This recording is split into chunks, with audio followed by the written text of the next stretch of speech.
Chamishi.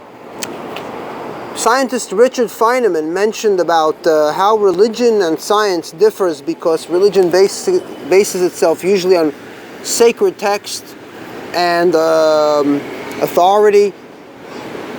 However, science doesn't base on sacred text and no authority, but based on the best consensus and observational testing. He has to stand up to the scientific test for knowledge. So I was drinking a ile coffee, and on the packet, in the sugar, it said perfecting coffee or whatever since 1933. Now 1933, as an Ashkenazi Jew, lots of interesting things happened around the world, including ile coffee.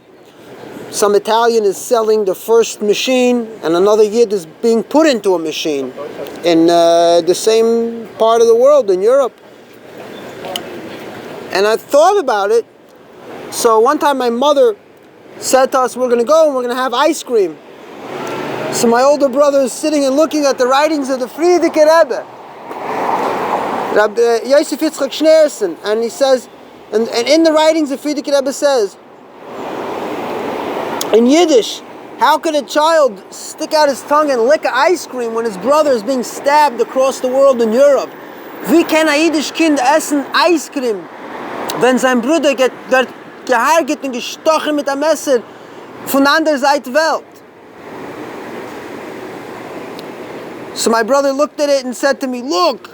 And I said to my mother, look what the Frierdiker Rebbe wrote. She didn't say, well, he was writing it during the war, now we have Israel, things are better, it's Lag Ba'omer, Rab Shimon said to be happy. She said, ich glaub das nicht, I don't believe it. In Italian they would say, non si crede, I don't believe it. So I said to my brother, give it to me, give me the book. I showed it to her. The Frierdiker Rebbe hates ice cream. That's religion for you. You see, no proper graduate student would look at Einstein's 1915 writings and try to resolve an issue in gravitational theory, because every student today knows more than Einstein. Nobody's a genius like him, but we know more because we've learned, we've developed, we've progressed. Not so in religion. When it comes to making the Eidiv, you want to know what the Rebbe said after he had his chicken soup after the oil, when Chanina gave him the half a cup of milk with the coffee, and the Mimish would rip the bottle of milk off because they needed those drops of milk to survive spiritually. So what the Rebbe said after his coffee, or whether he was eating well or not, if he liked the Eidiv, Chanina tried to buy the Rebbe a pair of shoes. The Mimish came and they pulled every thread out of the shoelace, because every Mimish decided that he needed one thread from the shoelace. So looking at the coffee, I thought of the date 1933, and then I thought of how we look at the text, and everything is alive and relevant today now. Mashiach has come, the avodah is done.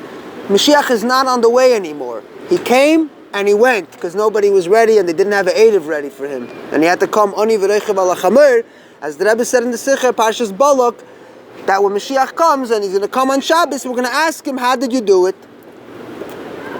Thank you for watching.